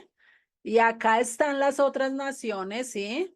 Si miramos a China, que es la primera, imagínate cuánto sube. 1 billón de personas. 1.460.324.386 personas. 1 billón a 10 millones, ¿qué son? Nada, no le llegamos ni a los zapatos, por así decirlo. Entonces, con esto podemos comprobar que no. Si miramos, incluso México es una de las más pobladas, está en el puesto 10, ¿sí? Y si lo miramos en Estados Unidos, está en tercer lugar, con mucha más gente. Entonces, ¿qué podemos decir? No, definitivamente no se ha cumplido esta profecía. Todavía no. Y si nosotros realmente miramos, y eso que ahorita realmente hay muchos también en la diáspora, estos que vimos de 10 millones son los que están actualmente en Israel y muy posiblemente ahorita hay más, ¿sí? Pero en la diáspora, ¿cuántos hay? Casi En la estadística que yo averigüé, más o menos habían un total de 25 millones entre los que estaban afuera, en la diáspora, en medio de las naciones que no querían vivir en Israel y sumando con los que estaban en Israel. Entonces, si miramos 25 millones, ¿qué son contra 1 billón de personas? Pues, nada, ¿cierto? Imagínense. Entonces, todavía esta promesa no podemos hacer, no podemos decir que se cumplirá. ¿Y cómo se va a cumplir? Pues ese as de la manga que Dios tiene, ese misterio que está oculto que hasta ahora nosotros estamos entendiendo, y es que, ¿qué? Que esas 10 tribus que se perdieron anteriormente están en medio de las naciones, que están allí guardaditos, que están empezando a conocer de las palabras de Dios, que están empezando a volver a su identidad, que están volviendo otra vez a tomar el pacto, que quieren guardar, que quieren mostrar evidencias de que son siervos, discípulos, que son parte del pueblo de Israel, que se rigen bajo la constitución de Dios. Pues, ¿qué va a pasar? Pues ese ejército es el que va a sobrepasar a todas estas naciones. Es el que realmente va a hacer que se cumpla esa profecía, ¿sí? Y ahí sí podremos decir quién contra nosotros. ¿Por qué? Porque Dios es el que está haciendo la obra, porque Dios es el que está cumpliendo, y ahí sí podemos decir que cada uno de nosotros somos esa estrellita del firmamento que Él tiene contada, que Él le sabe su nombre, y que vamos a llegar a un momento en que ya no estamos dispersos entre las naciones, sino que vamos a salir de las naciones y vamos a ir a nuestra tierra en el segundo éxodo, lo que más esperamos, ¿no? No sé si hasta acá quedamos bien, si tienen preguntas, comentarios o estamos muy bien.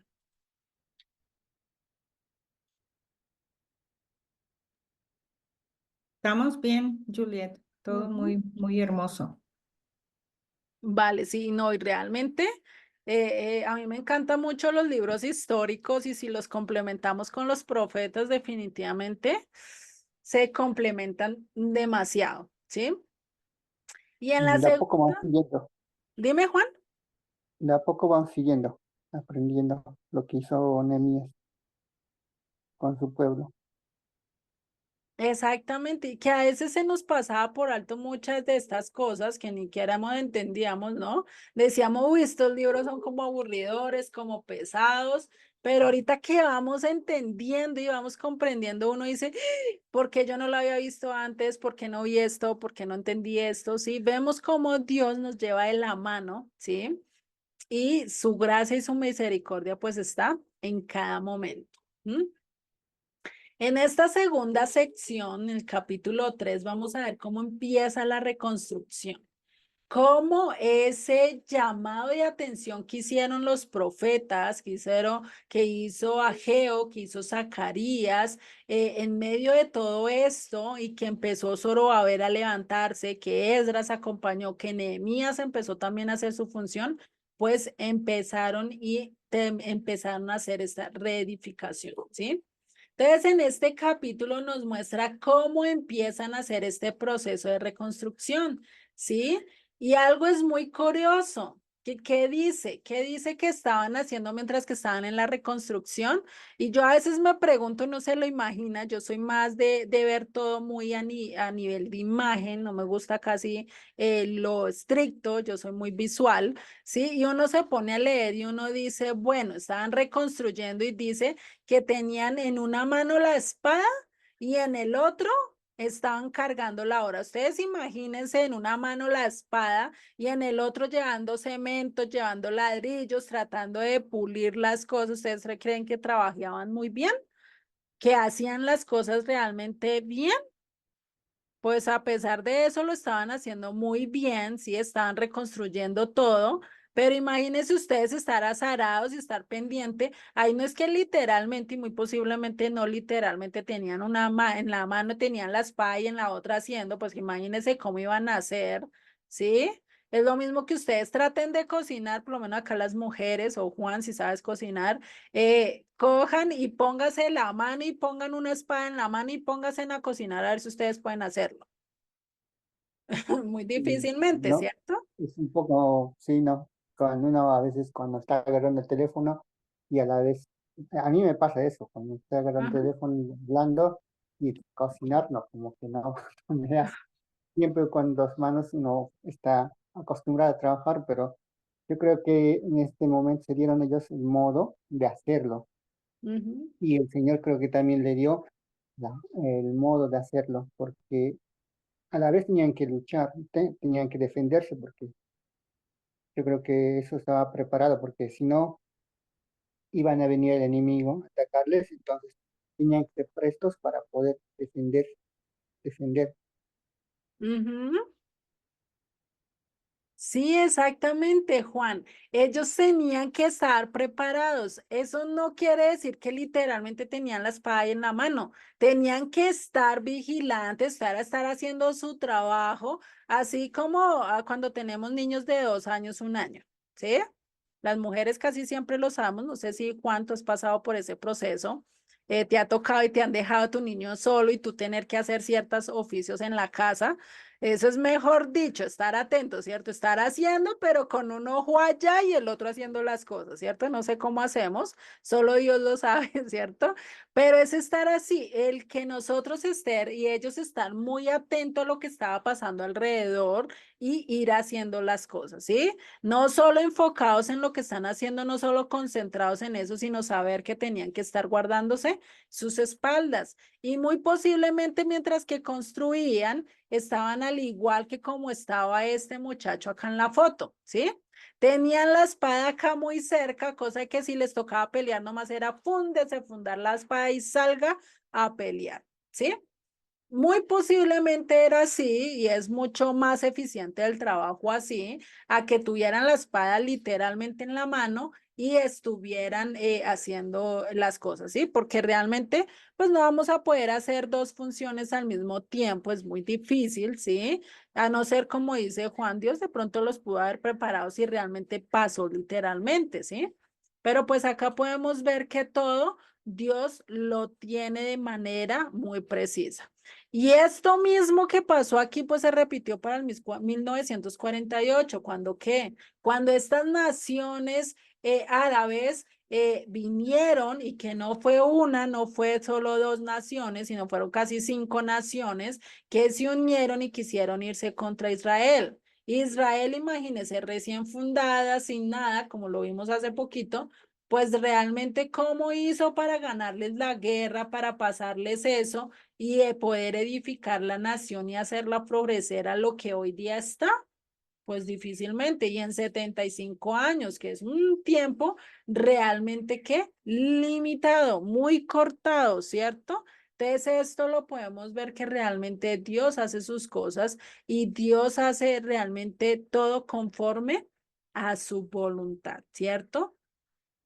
Y ahí pues que en ese entonces que había solo agricultores, incluso se dice que había sobrevivientes del holocausto, de aquellos que quedaron del holocausto, lo primero que hicieron fue coger un bus, incluso creo que para esa época ya había barcos, coger barcos y irse directamente a Israel y poder vivir allá, ¿sí? Regresar y decir, por lo menos acá ya tenemos en nuestra nación, podemos estar un poquito más seguros, ¿sí?